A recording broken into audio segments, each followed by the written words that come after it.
এই যে ভদ্রলোক দাঁড়িয়ে আছে, এনার মেয়ে হয়েছে, ছেলে হয় না, তাই একটা দড়ি বেঁধে দিল হাজি আলী মাজারের সামনে এই বাঁশের গায়ে, বাবা আমার একটা ছেলে দাও।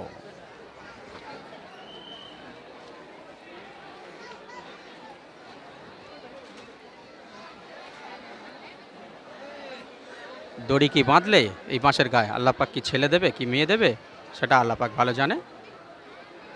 তবে আমি যতটুকু জানি এটা শিরকি হচ্ছে আল্লাহর সঙ্গে।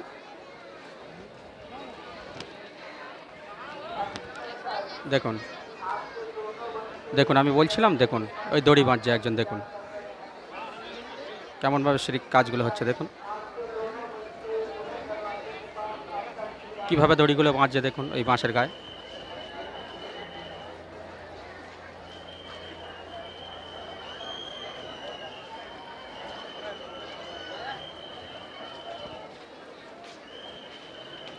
হয়তো আমার দর্শক বন্ধুরা ভাবছিলেন যে আজিজুল ভাই সব বাড়িয়ে বলছে, কিন্তু না, আমি বাড়িয়ে কিছু বলি না, আমি প্রমাণ দেবো। দেখুন আর একটা ভাই রোমাল মাথা আছে, ও এসে দড়ি বাঁধছে, হয়তো ওনারও ছেলেপুলে হয় না, তাই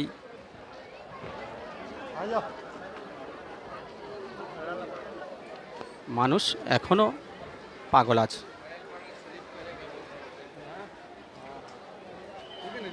দেখুন কীভাবে দড়ি মারছে, দেখুন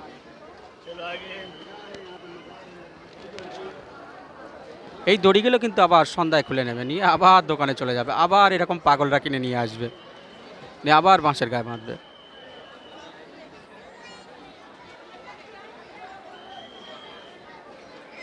হয়তো বাবা বলে দিয়েছে 50টা গাঁট বাঁধতে হবে, তারপরে তোমার বাচ্চা হবে, সেই রকমভাবে 50টা গাঁট দিচ্ছে।